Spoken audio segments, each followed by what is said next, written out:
This is our biggest project yet. The Ladder Association has performed market surveillance testing for several years now, and in 2025 we have completed the widest product selection yet. We bought 18 telescopic ladders from online marketplaces like Amazon and eBay, together with ladders from well-known stores like B&Q and Screwfix. Product assessments were completed by our testing partner, the Test and Research Centre, who are experts when it comes to these type of ladders. What we found was shocking, but it's not all bad news, we did find some good ones. But before we get to that, let's start with how we went about this year's project. In 2024, we conducted a consumer research survey for telescopic ladders. This gave us a great insight into where people buy telescopic ladders from. Based on this, we picked the top 10 best sellers from Amazon, together with the highest search ranking results from eBay. B&Q sells its own ladders, but now also has its own marketplace, so we picked popular products from there too. The 2024 research showed that Screwfix was also a popular choice for shoppers, so we grabbed 2 from there as well. The samples we bought ranged in length from 2.6 metres right up to 6.2 metres long, and prices from £35 up to £250. The assessment by the Test and Research Centre was completed against the requirements of BSEN 131 Part 6, the British and European standard for telescopic ladders. Many of the products we picked stated EN 131 on the listing, on the product, or on both. The product safety standard has a lot of requirements, and testing to all of them would take several days each, so based on the expertise of the Test and Research Centre, we agreed on a small sample of safety critical tests. These included design and dimensional requirements like rung spacing and minimum base width, preconditioning, which is a drop test from full height on both sides of the ladder, a strength test in the position of use. For a leaning ladder, that's when it's placed against a wall. The unlock rung strength test, this places the test on the last standing rung with one lock disengaged. And finally, the rung bracket strength test. This puts the connections between the stiles and the rungs under load to ensure they are robust. For each of the categories of requirements, let's have a look at the common faults we found. Of the 18 samples, 14 had dimensional issues.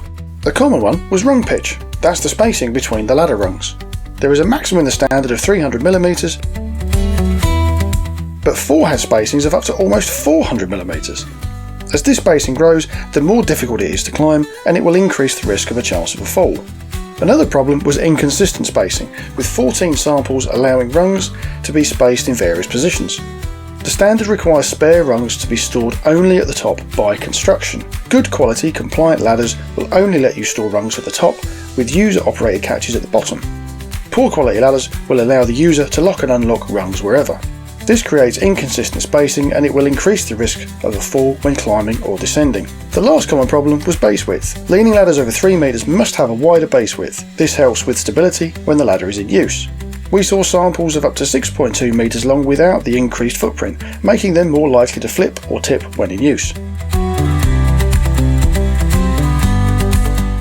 Here the ladders are extended to full height and then allowed to drop under gravity. Having done this to one side, the ladder is fully closed, fully extended again, and the drop test performed on the opposite side. 2 ladders suffered major structural damage from the drop test. Rung brackets split open and locking mechanisms and indicators broke. 14 ladders suffered less severe damage after the drop test, but they were still not fully operational after impact with the ground. So after the first physical test, 77% of the samples had already failed. Now for those samples, we could have stopped the assessment here, but we wanted to see if there were any other serious safety concerns.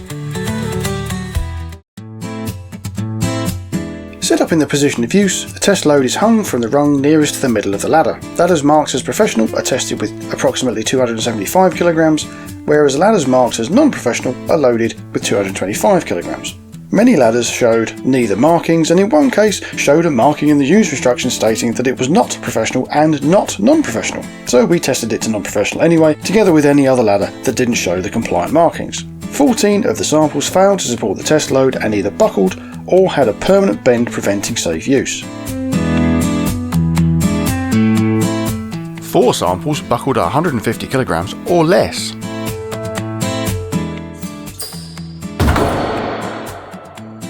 So they didn't even manage to hold their rated load.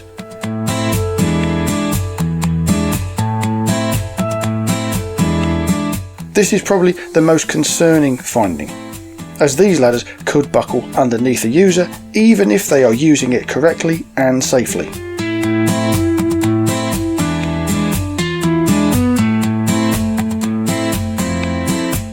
With the ladder placed against a wall, the test load of 265 kilograms is hung from the last rung you can stand on, but with the rung lock on that side disengaged.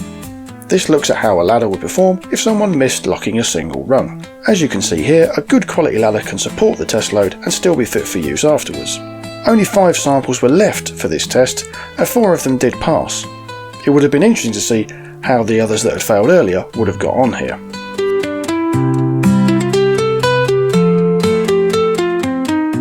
The last test tries to pull the ladder apart, testing the connections between the rungs and the stiles. The rung brackets are critical to ensuring that the ladder is strong and safe. If the connection between them is poor, this could lead to failures whilst in use. A very common design feature are ladders that showed no mechanical fixing between the rungs and the bracket, meaning only friction is holding them together. Our experience has shown that this is typically a poor design that will not withstand the 265 kg test load. This was a test we could perform to all of the ladders even if they had buckled earlier, and overall 14 of 18 ladders failed this test, with rungs being fully or partially separated from brackets, and in some cases ladders opening up like a zipper.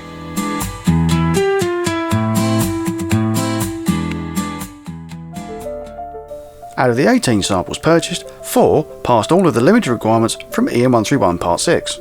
Considering 16 claimed EN131 on the packaging or on the website listing, that's a major concern.